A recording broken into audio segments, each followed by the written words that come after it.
उत्तर प्रदेश में भले ही संक्रमण कम हो गया हो, लेकिन प्रशासन की लापरवाही लगातार सामने आ रही है। होम आइसोलेशन में लोगों को जो दवाओं का किट उपलब्ध करवाया जा रहा है, उसमें गड़बड़ी को लेकर आज अंबेडकर नगर वार्ड नंबर 1 के सपा पार्षद रईस अहमद ने बयान दिया है। बता दें कि वार्ड में दवाइयों के वितरण की जिम्मेदारी पार्षदों को दी गई है, लेकिन दवाइयों की अधूरी किट देखकर पार्षद भी नाराज नजर आ रहे हैं और दवाइयों की जो किट प्रशासन द्वारा भेजी जा रही है उसको वापस करने की बात कर रहे हैं। पार्षद रईस अहमद का ये भी कहना है कि जब दवाओं की जरूरत थी तब दवा नहीं दी गई और अब जो दवाएं दी भी जा रही हैं तो आधी अधूरी ही दी जा रही हैं।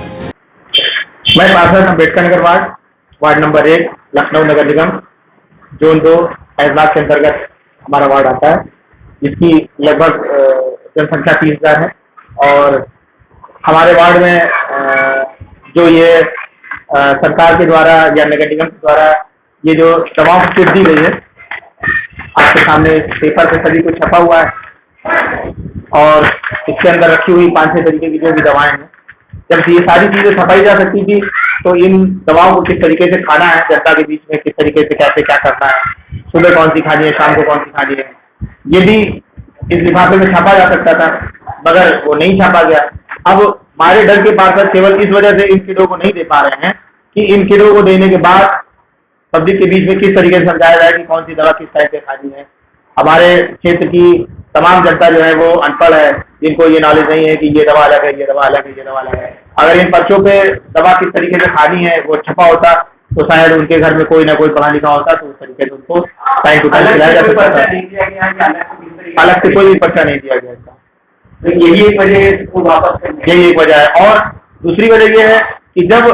जनता को दवाओं की जरूरत थी तब सरकार के द्वारा या नगर निगम के द्वारा दवाओं की कोई भी किट कोई भी सामान जो है वो जनता तक नहीं पहुंचाया गया। सबसे बड़ी बात तो यह है कि हमारे घर में खुद 8 लोग कोरोना पॉजिटिव थे और होम आइसोलेटेड थे और उनके बीच में भी यही रहा कि फोन से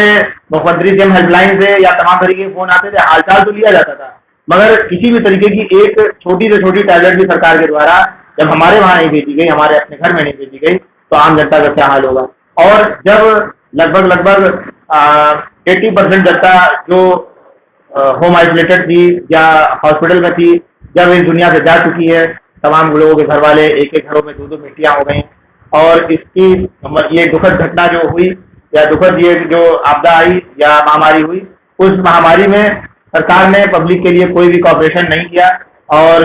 अगर शायद कॉपरेशन होता तो इतनी मौतें ना होती। हमारे वार्ड में ऑक्सीजन फैक्ट्री भी थी जिसको अवध ऑक्सीजन गैस लिमिटेड, वहां पे हम लोग ये देखते थे कि लिक्विड 4 बार में उतरने के बाद भी 2-3 दिन इसको लिक्विड नहीं मिलता था और जिस दिन 2-3 दिन लिक्विड नहीं मिलता था उस 2-3 दिन में हमारे वार्ड के अंतर्गत 10-20 लोग मर जाते थे। पूरे लखनऊ की तो बात नहीं कर सकते, मगर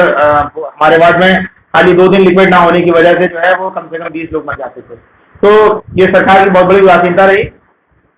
और इसी वजह से नाराज होकर के पार्षद जो है वो इस किट को, क्योंकि अब उस किट की जरूरत नहीं है, लोगों को इस दवाओं की जरूरत नहीं है, इसीलिए सरकार पार्षद जो है वो परेशान होकर के नाराज होकर के इस किट को वापस कर रहे हैं।